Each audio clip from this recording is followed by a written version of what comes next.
Jesus Christ. Is there anything worse than coming onto Periscope and then it immediately tips over? Come on. Come on. Anyway, as you can tell, I'm red as hell because of the contrast with the thing behind me. Hello, Ryan. Hello to the rest of you who are joining now. Beach Boy, Gnome, Mikey. That's right, I am Perry, the Periscope mascot. Hello, Sharonda. 19 is in Pasadena. Always brings that up. Hello, Tom. I'll see you on the Derek and Romaine cruise real soon. Hello, Gander.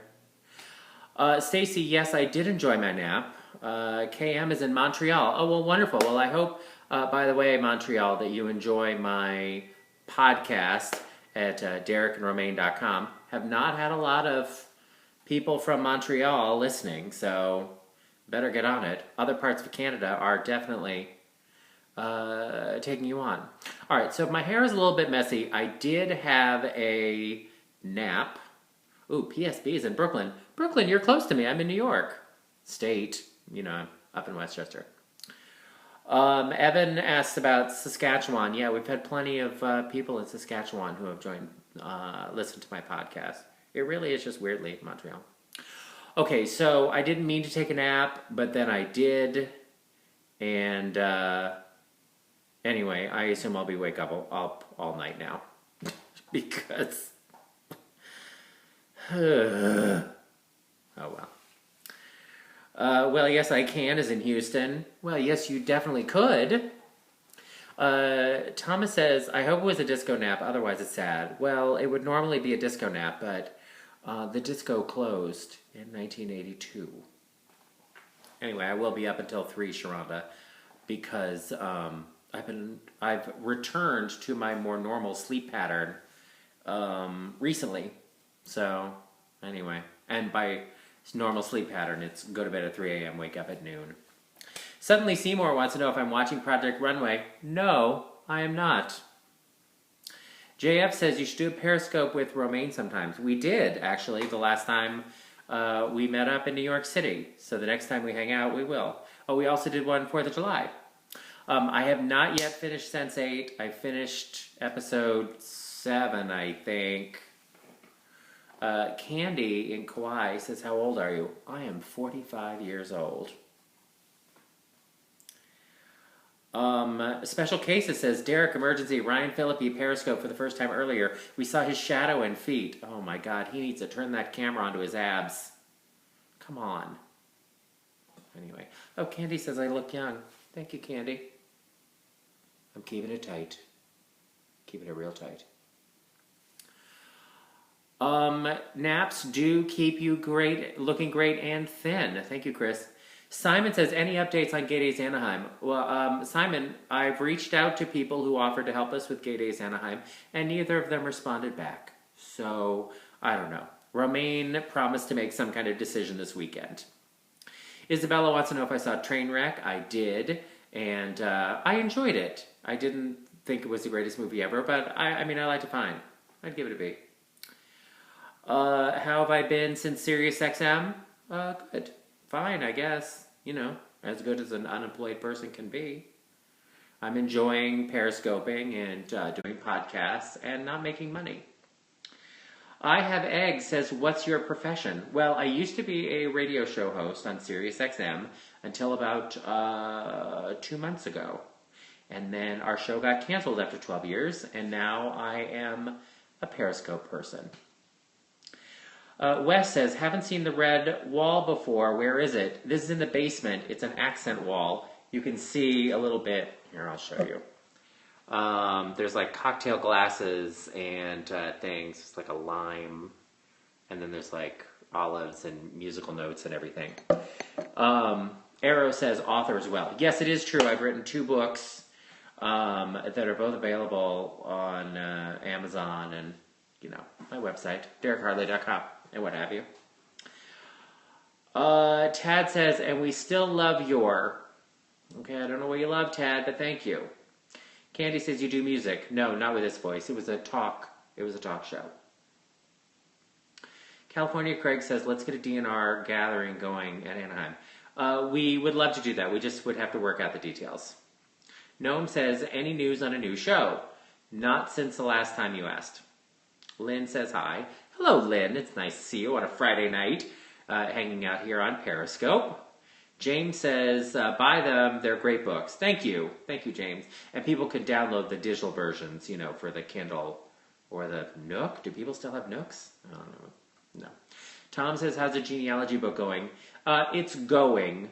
I am really at an editing stage right now, and the problem is I keep working on it, and then I will go back into my own genealogy searching and get into a genealogy K-hole. If you've never done any genealogy searching, then you don't know what that is, but I'm just going to tell you. You just get sucked into a vortex, and it's a nightmare. Or maybe it's just me. Mikey says, tell Adam Sank he knows better than to Periscope while Perry is on. Oh, is Adam Sank on now? Well, I guess he didn't realize that I was on first. That's fine. You can go and watch Adam Sank. He'll probably have his shirt off. Go right ahead. Because I'm not taking my shirt off. Also, I'm not going to stick around much longer. I got hot food waiting for me. I got a man waiting for me. Actually, I don't have a man. Deb says, I have your books on a Nook. Oh, hooray! They're probably the only ones. I don't know that the Nook is still happening. Arrow says, we'd much rather watch you. Oh, you say that, but literally the second I sign off, you will jump over to see if Adam Sank is still on the air. Ken says, hey from Chicago. Hello, Chicago. Many of my ancestors are buried there. And actually, one of the things I discovered in my genealogy searching is that my second great-grandmother, my grandmother's grandmother, her family lived on DeKoven in 1871, which is the street where the Great Chicago Fire started in October of that year. And they lived at 171 DeKoven, and the fire started at 137 DeKoven. So it was literally like a few doors down. George says, just got on. Wow, you're red. I'm really not red. It's because of the red behind me that my iPad 0.01 has a low quality thing. Sharonda says, near Mrs. O'Leary's cow. Actually, the whole story of Mrs. O'Leary's cow knocking over the lantern, it was actually made up by a journalist at the time. No one was milking a cow. The fire started at like 10:30, 11 o'clock at night. Who milks a cow at 11 o'clock at night? No one. The O'Learys had already gone to sleep. They lived in a house that had there was like a two family house, and there was a house in the front, and then the O'Learys lived in the back, and then there was a barn behind it. And the O'Learys had already gone to sleep, and the people who lived in the front of the house were actually having a party that night.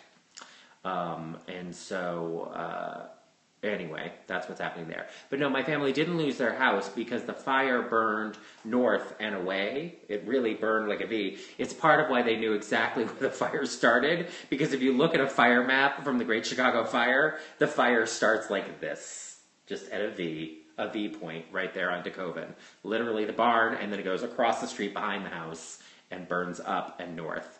But it was a pretty harrowing experience for the people who lived in Chicago.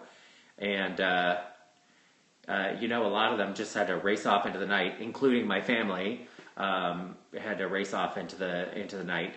And a lot of people in Chicago actually got in their wagons and drove their wagons into Lake Michigan and then watched the city burn from in Lake Michigan. Thousands and thousands of Chicagoans just standing in the water watching the city burn all night long. Pretty terrifying stuff. And it burned for like 3 days. Deb says, did the cow die? I don't know. Maybe? Tim says, wagons? Yes, wagons. It was 1871. What do you think that they were in? They're Aston Martin? Craig says, did Judy Gould used to be on your show, or am I thinking of someone else? You're probably thinking of Judy Gold, who's a comedian. J7 says, so red, you look like you're in hell. Well, I am a little bit in hell. Thank you. Radboy says, I had a Marie Callender's pot pie last night. It was inspired by me. Well, that is lovely. Thank you. Ken says, only the water tower survived. Well, there were a few buildings that survived, but mostly the city north of DeKoven was completely leveled. Jensen says, any critter reports? Yes! I was outside today, and because sometimes I periscope when there are deer in the yard, and I had finished dumping coffee grounds into the compost barrel I have in my backyard. You give it a crank every few days. And I was on my way back in, and I looked down, and there was a rabbit hopping across the lawn. And I thought, oh, I should periscope this. But the bunny was hopping, and I was like, oh, by the time I get the periscope together, it'll be gone. And then people will log in, and there'll be nothing to see. And then it just sat there for the longest time. And I was yelling at it. It wouldn't leave. Finally, I opened up Periscope. And the second I opened up Periscope, it bunny hopped away. Oh, see, you can see in the back, my hair is still messy from my nap. Oh, Lord. This is why I only show you the front. Well, this has been a real humdinger. I hope it's been great for you, too. But I guess I'll wrap it up. Unless anybody has any last questions before I go. Have you tried any of the new Lay's potato chip contest flavors? No, that's horrifying. Steven says, what's your take on China's destruction of its environment? Yeah, apparently 4,000 people a year die from the toxic environment in China. That's terrifying. China, to me, reminds me a lot of America in the 1960s in terms of the wanton destruction of the environment by corporations. And, as we saw in America after that, after there were rivers and lakes on fire and that kind of thing, and the city of New York was swamped with smog, then we got the EPA and they started cleaning things up, and our environment is much, much better now. But we had an enormous amount of industrial pollution ourselves in the 1960s, and it was mostly fueled by corporations, and that's a lot of what's fueling the environmental destruction in China is the boom of corporations there. So I think that they will probably get their act together, because we certainly know more about what causes pollution now than we did, 50 or 60 years ago. And they're very focused on, good technology and new technology and that kind of thing. So I suspect that China will be able to clean up its act a lot faster than we did, but it will take some oomph. Brian says, thanks for the uplifting stories tonight. I know, you're right. Great Chicago Fire, people dying of smog in Beijing. Yeah, it's a real upbeat Friday night. What can I say? I don't know that Abby the cat will be back on our Sunday YouTube, but we do have a surprise guest, and it is someone, here's what I can tell you. It is someone who has never been on our YouTube before, but it is somebody who was on our old SiriusXM show before. Somebody said I should move because of the wall. You know what? Take out that bitch of a bearing wall and put a window where it ought to be. Lon says, I'm cooking rabbit stew. What a coincidence. Let me tell you something. I love rabbit. It's delicious. If I had had a snare, I would have snared that rabbit myself, cooked that thing up, and then worn it. Lots of people guessing about who is going to be on the thing. Gumby says, Katie. Katie was on last week, so if you didn't watch last week's YouTube video, you should go to our YouTube channel, Derek and Romaine on YouTube, and see Katie with her cat, Abby. And also, while Romaine and I were prattling on, Katie just whipped out a block of cheese and ate the whole thing. Stephen says, this is what you'll look like when you fall asleep on the deck of the cruise ship. Stephen is joining us on the Derek and Romaine cruise this fall. I am not going to be falling asleep on deck. Oh, I hope not. But we will have fun. Smoochie says, I'm trying to convince my hubs to come on the Alaska cruise with me. He asked if there are stops. Oh, we are pulling out all the stops. Yes, there are stops. Plus, we're going to sail through Glacier Bay. It's really beautiful. I have to say, Romaine and I did the Alaska cruise 5 years ago, 6 years ago with our family, and it is a stunner. I mean, Alaska is definitely something you should see once in your lifetime. And actually seeing it by a cruise ship is not a terrible way to see Alaska, because you get to see the glaciers in the water, and it's just beautiful. Most of the time when you're on a cruise ship, there's water around for most of the time, and you know, unless you're in a port, you're not seeing a lot of land. But what's great about Alaska is you're sort of close to the land quite a bit, and you sail through Glacier Bay. Craig says, just sailed Glacier Bay last week. It was fantastic. Yeah, that's where we're going, and it's pretty terrific. Welly says, what was the last concert you saw? I don't go to a lot of concerts because I'm not really a concert person. I would have to give it some thought. I've seen friends who are in bands fairly recently. Years. Phil says, why are you in black and white? I don't know, Phil. It's not on purpose. The Dan Band probably was the last band that I saw, actually in concert. We would do Pride events. There would be, En Vogue would be performing or something like that, but it's not really the same as going to a concert. But to actually go to a venue, and we went to B.B. King's in New York and saw that. It was great fun. Molly says, I love the Alaska cruise I went on. See? It's great. And 19 is heading out for ice cream. Fantastic. Craig says, does Hedda Periscope? Oh, honey. Hedda barely knows what a push-button phone is.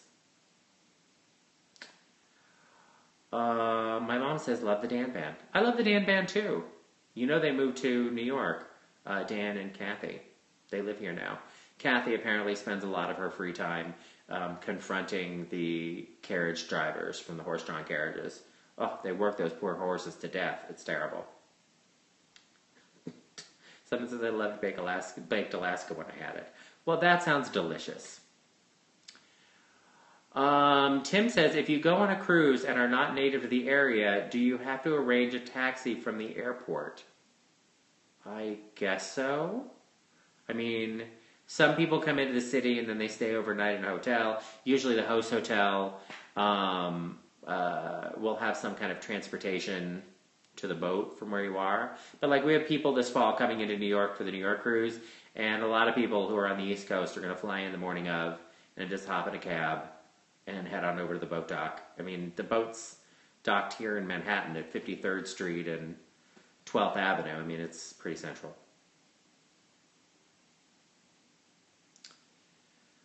Gander says McLean will do a transfer. I don't know what that means. And Craig in California says Uber. Yeah, you might as well Uber. Anyway, there you go. Someone's mom loved our show and wanted to know why our show was canceled. They will have to ask SiriusXM because they did not give us a reason. So, there you go. Sharonda says, are you excited about the new version of The Wiz? I am. Oh, Gander meant NCL. That makes more sense than McLean. Thought McLean was like a 1970s action series. I am excited about the live action The Wiz. I saw a production of The Wiz, which I had never seen it before, but I saw a production at City Center a few years ago. And, I saw the movie as a kid, which, I liked it, but, when you're a kid, you can't tell if anything's good or not. Because, you love everything, no matter how terrible it is. But I saw the musical at City Center. They did a mounting of it there, and I enjoyed that show. It's a good musical. There are really good numbers in it. It's hard because, people have The Wizard of Oz stuck in their head, and they expect the Wizard of Oz songs and everything. So I think it's harder to have, another musical take, but the songs are good. I missed a bunch of questions. Molly says, are you sunburned? No, it's the lighting from the red behind me. Watch, I will move, and then you will see I will change color. Look! I've turned into a normal color. Well, a normal-ish color. I'm still getting some red reflection on the thing. But watch. Ooh, I'm burning! Ooh, I'm on fire! It's called lighting. That's how lighting works. I'm glad we've had this time to chat and share a moment or two. It is roomy here in the basement. It's nice and echoey when I yell at you, and I hear the yelling bounce back at me. It's wonderful. All right. Okay, I gotta go. My mom is here. She got to see me, see that I'm fine, see that I'm in my basement. And this has been fun. Everybody have a great weekend. I'll do some scrum on Saturday and Sunday. Tim says, isn't someone supposed to complain about your wall colors? You missed it. Somebody already did. Well, I want to thank you for coming. This has been me, Perry, the Periscope mascot. Hope you've had fun. Remember to Periscope responsibly. And I'll scrum this weekend. Check out my podcast, DerekandRomaine.com. Click on the listen button to hear it. And then we have our YouTube video. Romaine and I are doing live with a special guest, which many people have guessed who it will be. There's only one way to find out. Tune in. to our YouTube channel on Sunday, 4 p.m. Eastern Time, 1 p.m. Pacific. And we'll scrum this weekend. Bye!